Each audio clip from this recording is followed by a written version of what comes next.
Guys, it happened. It occurred. You know, when Saturn moved into Aries into my 12th house, I always take the 6th house into account. If you listen to those Saturn retrograde horoscopes, you know what I'm talking about. But I was like, okay, I fully expect some health issues. And the 12th house is like, if you don't play with the energy, it could be a forced isolation, a forced bed rest. And so when Saturn moved into Aries, I was like, Steph, go get your blood work. Go get your dentist checkup. Go get your pap smear. Go get all those things. And so I did. And what's very interesting is that all the routine, which should be in and out checkups that I've gone to lately, I've always found a hidden problem that I had no idea, no symptoms, no clue was there. Well, I haven't been to the dentist in like 2 or 3 years. It's been a while. But now that we're getting established, things are going all right at the land, I'm like, I'm going to go to the dentist. I'm due for a checkup. I can see a little plaque on my teeth. I want to go get it picked off. Now, let me give you some context for this. I've never had a cavity in my entire 37 great years on Earth. I have never had anything wrong. In fact, one time, when I was 21, 22, I went to the dentist, routine checkup again. Got my x-rays done. The dentist said, you don't have your wisdom teeth out. I said, no, I don't. No pain, no problem. They haven't broke through the gums. Don't need it. Neither did my brother. But anyways, long story short, he said you had a tumor on your x-ray that's very close to the nerve that rules the motion and control of your face. So you need to go get your wisdom teeth out. I freaked out like, oh my gosh, this is crazy. Went ahead and got the surgery, got 3 wisdom teeth removed until they got to the 4th one where the quote-unquote tumor was, and they didn't want to touch it because it was too close to that nerve that controls all the movement of your face, and they didn't want to mess with that. But when they went in there and looked around, it was just an air pocket. It was my anatomy. So I had the surgery for absolutely no reason. And I have one little wisdom tooth sitting in there. So whenever I go for a dental checkup in a new office, they're like, why do you only have one wisdom tooth? So anyways, I went to the dentist and I fully expected them to be like, girl, you need to clean your plaque off. You need to go to the dentist more. Yeah, I get it. When you travel and then your personal health preferences, yada, yada, yada. Well, the dentist comes in, and he's awesome. The whole crew there, the hygienist, the dentist, they were all so fun. Like, truly one of the best offices I've been to. And they were like, all right, so you got to book your filling. I said, excuse me, what? I've never had a cavity in a filling. I don't even know what a filling is. I truly don't. I've heard of it in passing, a root canal and a filling. But they were like, yeah, tooth number 15's got some dark shading on it. I'm like, I have no pain. There's no hole. When I look in the mirror, there's no dark colors or things on my tooth. What are you talking about?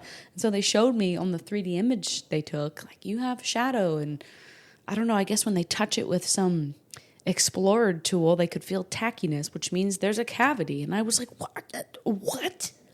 And they're like, yeah, it'll be no big deal. You just come in, get a shot, get the filling put in, or... I was like, oh my God, I have no pain. What are you talking about? And they're like, that's actually the best time to find this, so you can go get it removed.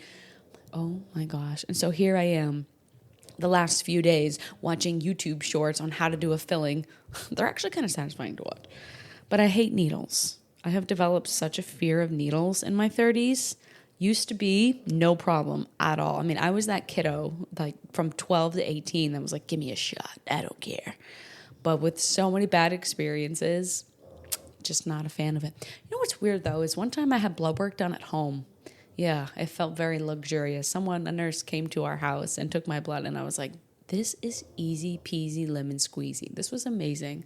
So if anybody knows a traveling dentist in Austin that would like to come to the Astrology Lounge and do my filling in here, that would be great. It's almost like I get anxiety when I'm in the actual office. So if you guys have any words of wisdom on how to get through a very minor cavity filling, I would really appreciate that. And of course, my 6th house stallion was like, what are you filling my tooth with? What is going to have to marinate in my mouth?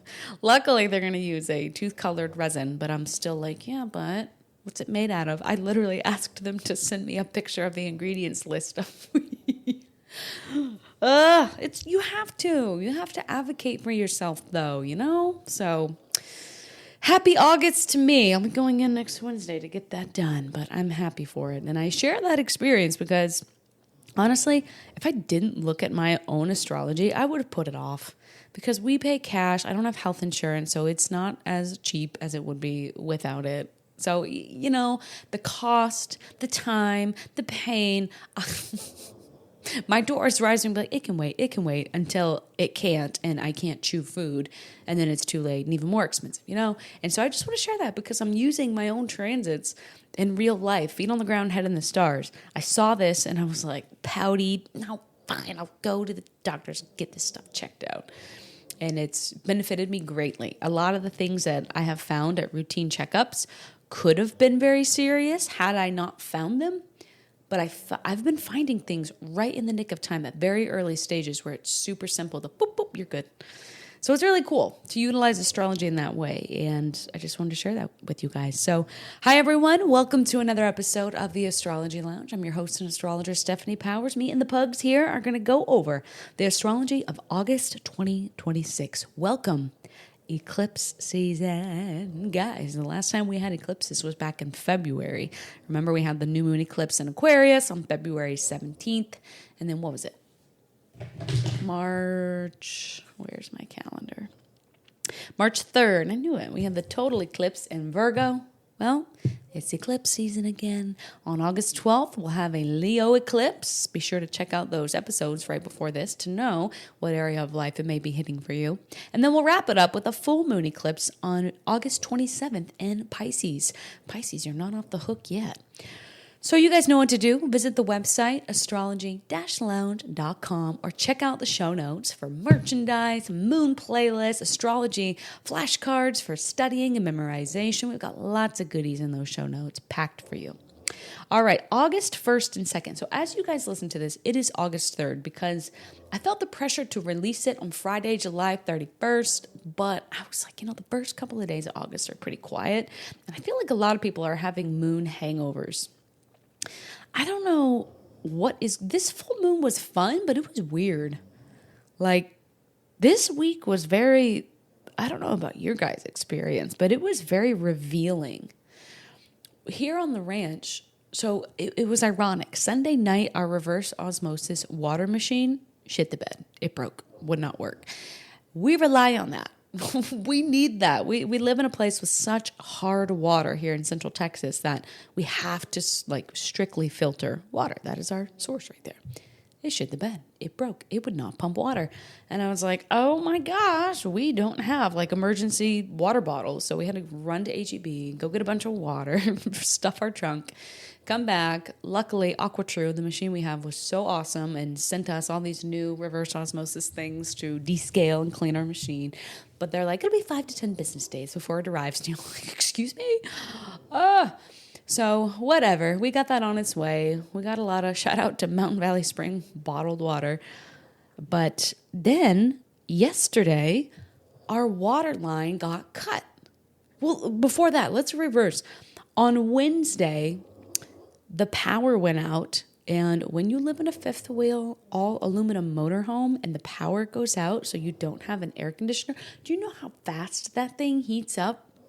Oh my gosh. And then here in the Astrology Lounge studio, it's this portable tiny house. So, and I don't have blinds because you guys know how I am with windows. So the sun is just, and it's all windows in the front. So it's just essentially a greenhouse when the air conditioner's not on. Oh my gosh, that was dangerous. That was scary. And the power was out for about 2 hours. Within the first 30 minutes, our fifth wheel got up to 83 degrees. By 1 hour, it was at 94 degrees. I was like, okay, yep, we can't be doing this, not even with portable fans. And so we had to go sit in my Tesla and just wait, I guess, for them to turn the power back on. But I was so nervous for my neighbors. I thought I should ride my bike and check on everyone. I know neighbors that are disabled, that are elderly, that have pets. And I'm like, this is scary stuff. And so then yesterday, around noon, the water goes out. the water's not working. I'm like, what is going on? And as I record this on Friday morning, we still don't have water. And so, yes, this was actually to our advantage. We have a clean water tank in our fifth wheel motorhome. Luckily, Mr. Virgo is a planner and an organizer, so he had that filled up just in case of an emergency like this. So we've been running things off of that, like had to take 60-second showers because those tanks aren't big. And when you have to do dishes and fill water bowls and shower, it's like you really see how important water is and how easy it is to take utilities for granted. It's been a very, very weird week. I don't know, just sharing that. Maybe you guys have had some wild, wacky, collective experiences. Of course, through my astrologer lens, I was like, this is so Aquarius. Me and the neighbors coming out and going, how can we make sure we band together? And if someone needs to sit in an air-conditioned vehicle, come here. And wow, we all need water. What is going on? What do we do without water? Who needs water bottles? We have some rationing stuff. It's definitely been a wild week for sure. So August 1st and 2nd, I called it a full moon hangover. We're settling into Leo season. The dust is settling from that Aquarius full moon that involved the sun conjunct Jupiter and the moon conjunct Pluto. So August 1st and 2nd, by the time you guys listen to this, it's already over. But I hope this past weekend you gave yourself time to process any breakthroughs, endings, or emotional revelations from last week's powerful Aquarius full moon. So now that leads us to August 3rd, the day you guys are listening to this. Chiron goes retrograde. So if you guys remember back in June, Chiron, the wounded healer, the boo-boo of the sky, the boo-boo that turns into your greatest purpose. Rumi said, the wound is where the light comes in, yeah? Chiron goes retrograde, making his way back to Aries. Chiron sat at 0 degrees Taurus pretty much all summer long. What did you learn? Chiron going retrograde, moving back into Aries eventually. During this time frame, just revisit the last couple of months' lessons around self-worth, stability, security, finances, your relationship with your body, material items, and how much you value yourself. Maybe since, where's my Chiron poster? Here she is. Chiron in Taurus, June 19th. Okay, so June 19th until right now, what have you learned about money? What have you learned about your physical body? What have you learned about your senses? What do you need to feel safe and secure? What sounds, what smells, what taste? Have you thought about monetizing your natural talents? Have you spent money on things you don't need? Have you been saving up money to purchase something you really need? This is what Chiron retrograde is going to ask us to do. And remember, September 17th, it will dip its toes back into Aries before it permanently moves into Taurus April 14th. You know, collectively, I can see this time frame. So next week, or as you listen to this, sorry, I'm having a hard time like saying, okay, I'm recording this on a Friday, but you're listening to this on a Monday. The theme of the data centers, the AI data centers, where it's like, hey, water, noise, sound. How many times in human history have people complained or protested about the sound of something?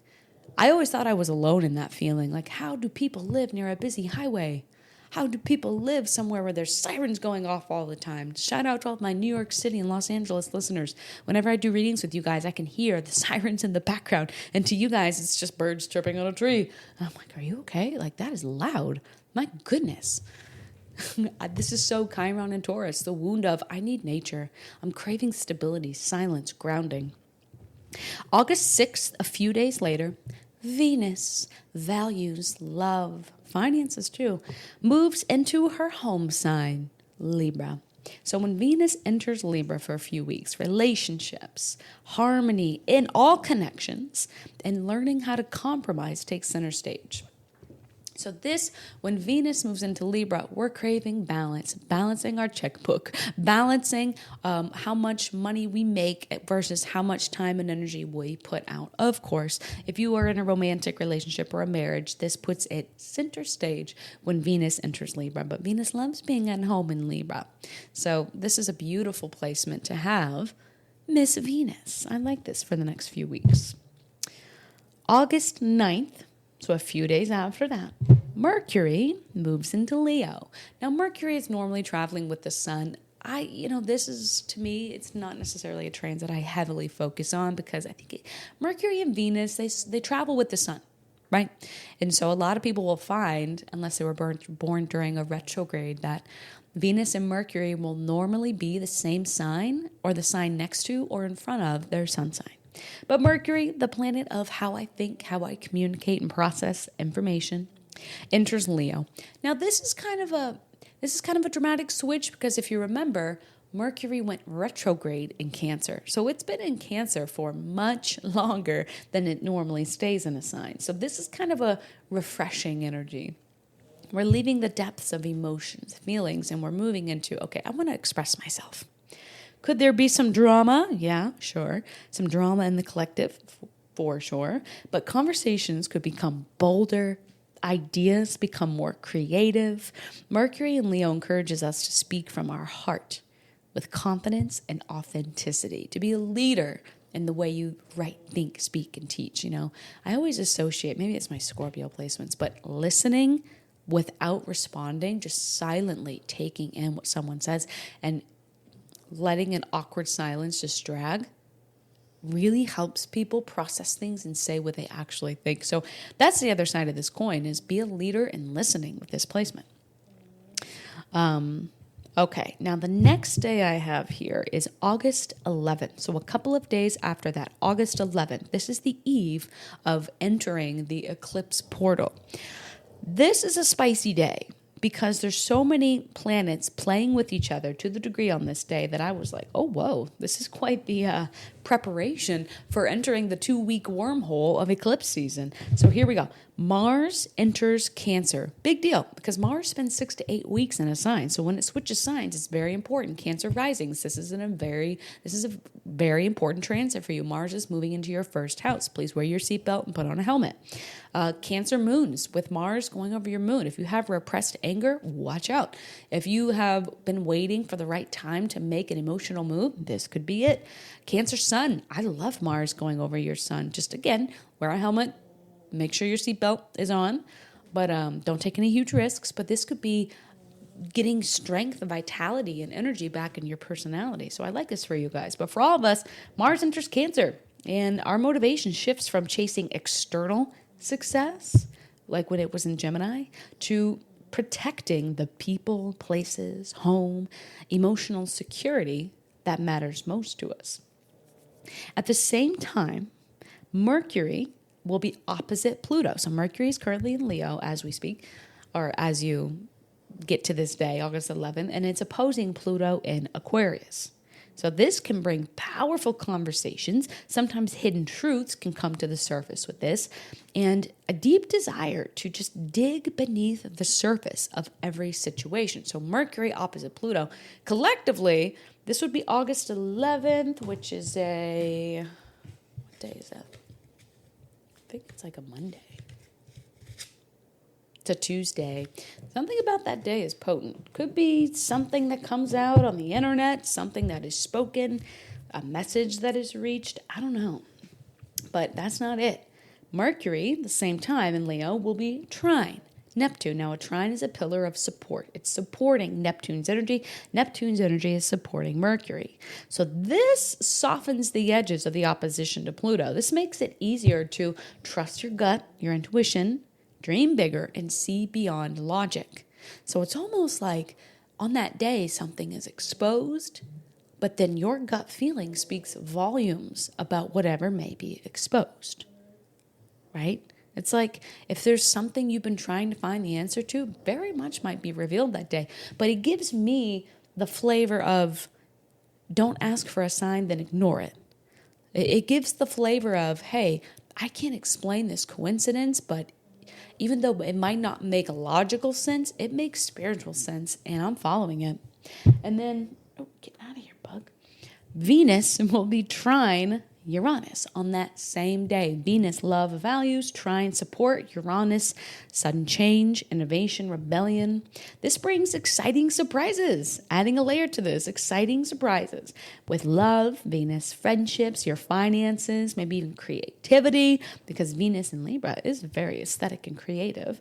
But this could encourage you to welcome the unexpected that may come from the Mercury trine Neptune, Mercury opposite Pluto. And Mars entering Cancer, to just bring this back home on that same day, is I have the energy in the fight, Mars, to go after a feeling, Cancer. It all started with a feeling. Do you guys remember that from the intro? It all started with a feeling. I'm always wondering, do people understand the potency of that phrase? It all started with a feeling. Everything you see, stop, look around at everything. Everything you're looking at started with a feeling. I'm looking around at everything in the office. I just got a new plant holder from Amazon. Well, someone had a feeling of, I need to make money, so I need to sell things on Amazon. It's a feeling. So I don't know. I like August 11th. I'm looking forward to it. I'm bring it on. I would pay very close attention if you want to dive into what this surprise or weird thing exposed could be for you. I would look at where Cancer rules in your chart. Leo, of course. Aquarius. And Aries and Libra.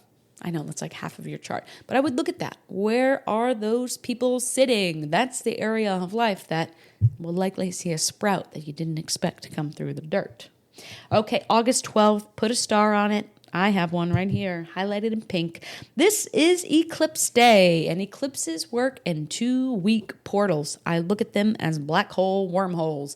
We enter in with the new moon eclipse, and we exit with the full moon eclipse. Whew, these are strange windows. I remember the last time we had an eclipse in autumn/late summer was when Charlie Kirk was assassinated, and we all had to see that on the internet. I remember he was assassinated on the day after we entered the eclipse, and then his big memorial that people still play quotes from was the full moon exiting the eclipse portal, and that was a weird time. And then February 17th to March 3rd was the other eclipse portal. Whenever I read your guys' charts, you guys always have these crazy stories from that time frame. I love it because it makes me look so psychic when I'm what was going on February 17th? And you're God, astrology's cool. How'd you know that? It's just data. In my astrology lens, I see that there was a Cat 5 hurricane for everyone. Well, I don't know. Did it take down your house or your garage? What did it do for you? That's how astrology works. But August 12th, total solar eclipse at 20 degrees Leo. If you have any placements around that, this is your time to shine. This marks a destined new beginning. Now remember, Jupiter's hanging out with this, so there's a blessing should you work with this and release, because it is a south node eclipse, invites you to step into more fun, a more courageous version of yourself, a more confident, bold version of yourself that is ready to pursue what lights up your heart. If life is going to be life, and we will always have to get our cavities filled and get shots in our mouth and go to the dentist, then I want to live and do things every day that are fun to remind me that, okay, let me just get this done so that I can carry on and enjoy life. This is the August 12th eclipse. I wrote down in my notes here that it's something new around this time frame or during the eclipse portal may push out something unaligned. So something new around this date may push out something unaligned, like a dead leaf from autumn that somehow survived the winter, getting naturally pushed off by the new green bud of spring. That is the energy I sensed with the entry into eclipse season. Now, August 11th and 12th look pretty hot. And so from that date until August 17th, so almost a week later, is when we have our next hot day. So it's almost like August 12th to August 17th, we are processing anything that came up or happened around those 2 days. August 17th, we have Mars squaring Neptune, Mercury trining Saturn, and Venus sextiling Jupiter. Let's break this down. Mars, how I take action on things, aggression, square, inner friction, to Neptune, dreams, intuition, and Aries. So Mars and Cancer squaring Neptune and Aries can blur our motivation. So avoid forcing outcomes and instead let your intuition guide what your next move might be. Now, Mercury, the planet of thinking, speaking, forming a trine support to Saturn in Aries, Mercury in Leo, 2 fire signs. This can bring clarity, focus, and more practical thinking, making it an excellent time to plan, organize, or make important decisions. So you see how that really supports the Mars square Neptune? Mars in Cancer. I don't know. I want to chase this feeling, but Neptune in Aries square is, am I being disillusioned? Am I going to regret this later? Mercury trine Saturn is, there's no such thing as the wrong decision. There's just a decision that you make and you stick with and you make it right. And then Venus sextile, a blessed opportunity should you choose to open the door. Jupiter in Leo, Venus in Libra, that is a sexy combination. Venus sextile Jupiter brings a wave of joy, abundance, and opportunity, making this a beautiful day for love, creativity, generosity, meaningful friendships and connections. So to blend those two together, it's a day, August 17th, where we're like, okay, I really want to accept this proposal. I really want to make this change. I really want to announce something. I'm nervous. What if it's the wrong thing? What if I'm being disillusioned? But Venus sextiling Jupiter in Libra and in Leo says that the heart wins this day, for sure. Now, August 22nd, a few days later, happy birthday, Virgos. The sun enters Virgo and we begin the season of back to school. We begin the season of, that was a fun summer. Now I want to get my diet back in track. I want to stop drinking alcohol. I want to get things organized. You know, it's always so nice to go on vacation and have a break, but then eventually you get to a point where you're like, I want to go home and do my laundry. I want to go home and meal prep again. I miss my routine at home. That's Virgo season. We're coming home to being of service to ourselves, in our home, to our loved ones. The focus shifts from Leo themes to encouraging us to create healthier habits, to go to the dentist and get our blood work done, to simplify our life and pay attention to the little things that ultimately make a huge difference in your life. Now, a couple of days later, Mercury leaves Leo and says, wait, sun, hold up. I want to come with you. I don't want to stay in Leo. It's too hot in here. There's so much petty drama. I want to go. It's too much. I want to go home. The party was a blast, but I'm sweaty and I'm dirty and I want to go shower and get into my comfortable clothes. Mercury enters its home sign of Virgo. I like this time frame until Venus moves into Scorpio a little later. But that last week of August is delicious because it's Virgo season. Who doesn't love that? Mercury is in its home sign of Virgo. Venus is in her home sign in Libra. That's a very comfortable sky. Everyone's at home. They're relaxing. They're comfortable. So when Mercury enters Virgo, our minds become sharper, communication more practical. It's easier to organize, problem solve, and make a plan for turning our ideas into action, getting organized. August 27th, we wrap up the month with wrapping up the eclipse portal. This is a big full moon lunar eclipse at 4 degrees Pisces. To all of my Pisces suns, Pisces risings, beautiful Pisces moons, to all of my people listening who are having their nodal return with the North Node in Pisces, this is your last hoorah.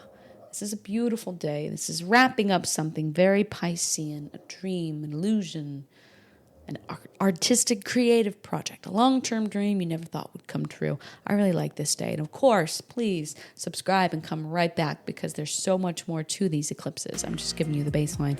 But August 27th, eclipse in Pisces, we close the door to the August 2026 eclipse season. And not only that, we close the door to all of the eclipses of 2026. We won't see them again until 2027. Let me verify myself, yeah?